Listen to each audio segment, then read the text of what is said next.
내가 평생 모은 이 돈, 정말 안전할까? 장롱 속에 숨겨놓은 돈, 과연 나를 지켜줄 수 있을까? 은행 직원이 권하는 상품, 정말 믿어도 되는 걸까? 혹시 여러분도 이런 걱정해 보신 적 있으신가요? 지금 이 순간에도 수많은 어르신들이 이 질문 앞에서 망설이고 계십니다. 저는 오늘 30년 넘게 은행에서 근무하며 수백 명의 어르신들을 만나고 함께 웃고 울었던 경험을 바탕으로 여러분께 정말 꼭 필요한 이야기를 들려드리려고 합니다. 돈을 지키는 일, 생각보다 훨씬 더 어렵습니다. 하지만 오늘 이 이야기를 끝까지 들어주신다면 여러분은 여러분의 소중한 노후 자금을 지킬 수 있는 가장 현명한 방법을 알게 되실 겁니다. 안녕하세요. 저는 올해 71살이 된 김영철이라고 합니다. 30년 넘게 은행에 몸담으며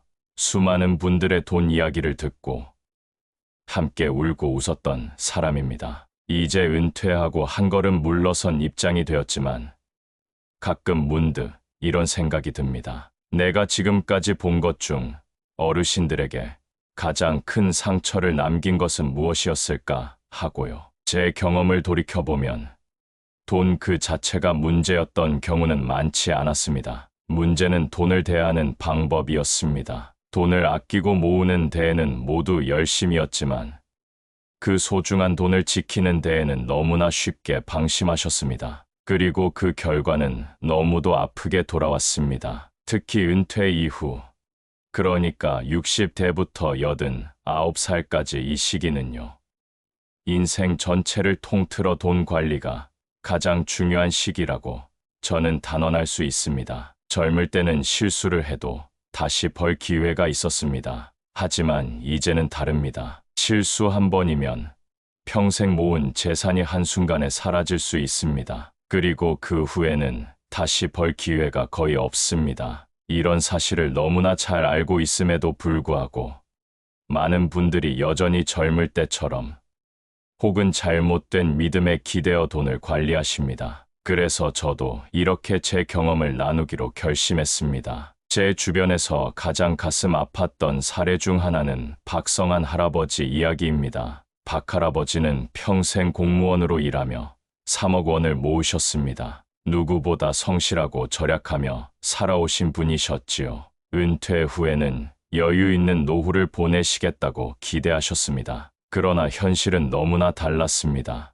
은퇴 직후 지인들의 말만 듣고 투자에 나섰습니다. 안정성보다는 수익성을 쫓았고 주식과 부동산 펀드에 과도하게 돈을 넣으셨습니다. 초반에는 운 좋게 수익이 나기도 했지만 시간이 지나면서 시장 상황이 급격히 변했고 결국 5년 만에 재산의 절반을 잃고 말았습니다. 그 후 박 할아버지는 매달 자녀들에게 생활비를 부탁해야 하는 처지가 되었습니다. 스스로를 책망하며 매일 밤 후회 속에 잠드셨고 가족들과의 관계도 조금씩 어색해졌습니다. 자존심이 무너지니 삶의 의욕도 점점 사라졌습니다. 저는 박 할아버지를 볼 때마다 마음 깊이 생각했습니다. 아, 돈을 지키는 방법을 제대로 아셨더라면 이렇게 되지 않으셨을 텐데 하고요. 그런데 이런 안타까운 사례가 박 할아버지 한 분만의 이야기는 아닙니다. 은행에 근무하면서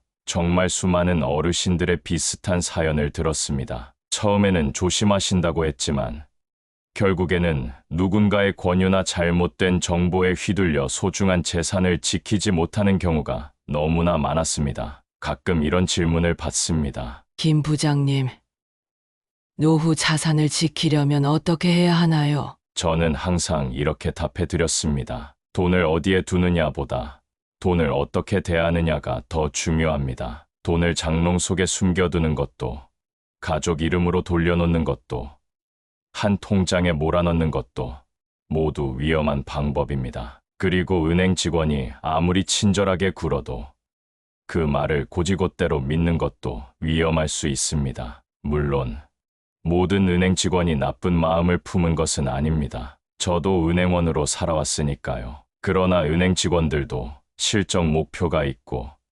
때로는 고객보다는 실적을 먼저 생각해야 하는 상황에 놓이기도 합니다. 이것은 누구의 잘못이라기보다 시스템의 문제일 때가 많습니다. 그래서 고객인 우리 스스로가 똑똑해져야 합니다. 귀찮더라도 꼼꼼히 확인하고, 모르면 질문하고, 이해할 때까지 기다려야 합니다. 그리고 무엇보다 조급해하지 말아야 합니다. 이렇게 길게 이야기를 꺼낸 이유는 제가 30년 동안 몸으로 느낀 교훈을 한 분이라도 더 전하고 싶기 때문입니다. 한 분이라도 제 이야기를 듣고 노후 자산을 지킬 수 있다면 저는 그것만으로도 큰 보람을 느낄 것입니다. 이제부터 저는 실제 사례를 통해 절대로 해서는 안 될 돈 관리 습관을 낱낱이 들려드리려고 합니다. 아마 듣다 보면 고개를 끄덕이게 되는 부분도 있을 것이고 깜짝 놀라실 부분도 있을 겁니다. 부디 끝까지 함께해 주시고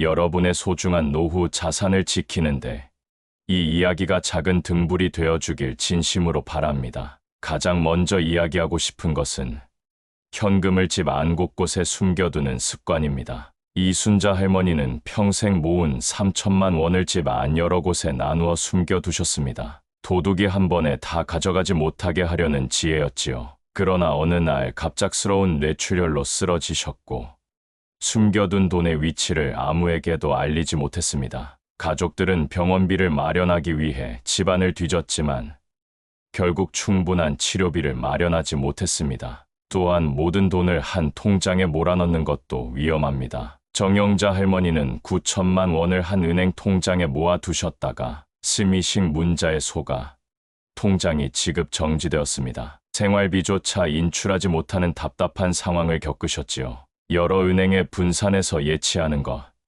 그리고 생활비, 비상금, 장기 저축용으로 목적별로 나누는 것이 얼마나 중요한지 깨달아야 합니다. 마지막으로 가족이나 지인 명의로 재산을 보관하는 것은 정말 위험합니다. 유민수 어르신은 아들 명의로 2억 원을 보관하다가 아들의 사업 실패로 모든 재산을 잃고 말았습니다. 사랑하는 가족과의 관계마저 무너졌습니다. 이처럼 돈을 지키는 일은 절대 간단하거나 가벼운 문제가 아닙니다. 그리고 이 모든 일은 누구에게나 일어날 수 있습니다. 지금부터라도 저와 함께 현명한 돈 관리 방법을 배워 나가시면 좋겠습니다. 이제 절대 믿어서는 안 되는 은행 직원들의 말을 하나하나 짚어보겠습니다. 첫 번째, 이건 원금 보장되는 안전한 상품입니다. 라는 말입니다. 저도 현직에 있을 때 수없이 들었던 표현입니다. 하지만 여기에는 함정이 있습니다. 거의 원금 보장이라는 말은 사실상 보장되지 않는다는 뜻이기 때문입니다. 이정호 선생님 이야기를 들려드리고 싶습니다. 40년 넘게 중학교에서 교편을 잡으시고 은퇴하신 후 퇴직금 5천만 원을 어떻게 관리할지 고민하셨습니다. 그때 한 은행 직원이 접근해 이렇게 말했습니다. 이 펀드는 은행이 직접 관리하고 거의 원금이 보장되는 안전한 상품입니다. 이 선생님은 안심하고 상품에 가입하셨습니다. 그러나 결과는 참담했습니다. 몇 년 후 원금의 3천만 원이 날아가 버렸습니다. 원금 보장이라는 말만 믿고 상품의 본질을 확인하지 않은 결과였습니다. 둘째, 어르신은 그냥 맡기시기만 하면 됩니다. 다 해드릴게요. 라는 말입니다. 친절해 보이지만 사실 이 말은 책임을 고객에게 떠넘기는 말이기도 합니다. 박영자 어르신의 사례가 있습니다. 평생 교직에 계셨던 박 어르신은 은행 직원의 친절한 말에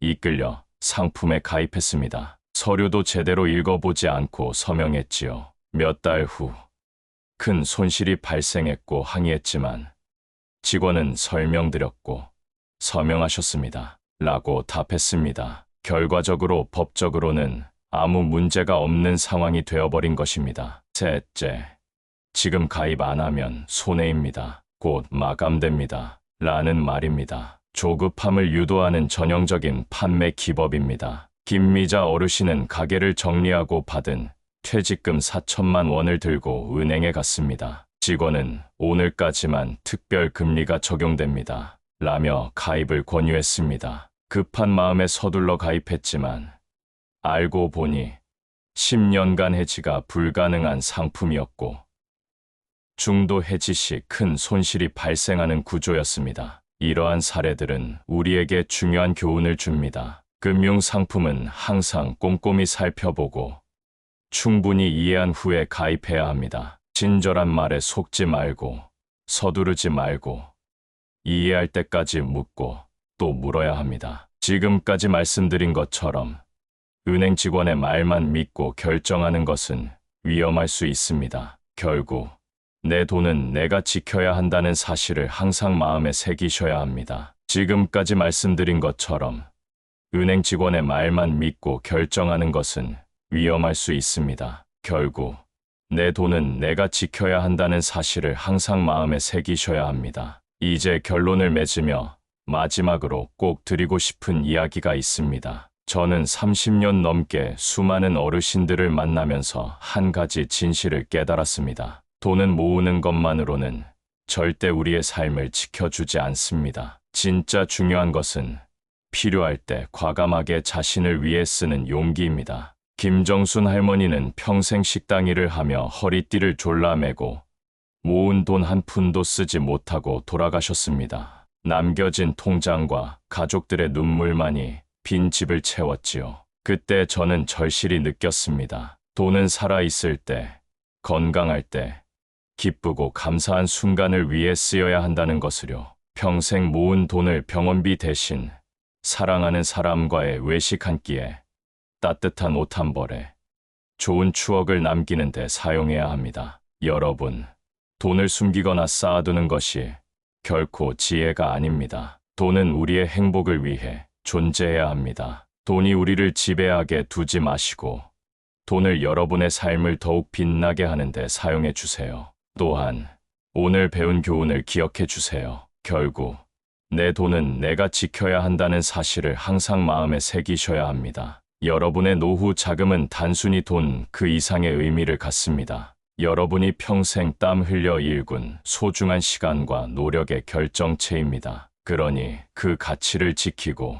존중하고 현명하게 사용하시길 바랍니다. 여러분은 오늘 제 이야기를 어떻게 들으셨나요? 혹시 비슷한 경험을 하신 적이 있거나 앞으로 돈 관리를 어떻게 해야 할지 고민이 되신다면 댓글로 여러분의 생각을 자유롭게 나눠주세요. 여러분의 경험과 지혜가 또 다른 누군가에게 큰 도움이 될 수 있습니다. 이 영상이 도움이 되셨다면 구독과 좋아요 버튼 꼭 눌러주세요. 여러분의 작은 응원이 앞으로 더 좋은 정보를 전해드리는 큰 힘이 됩니다. 앞으로도 여러분의 행복하고 안전한 노후를 위해 함께하겠습니다. 감사합니다.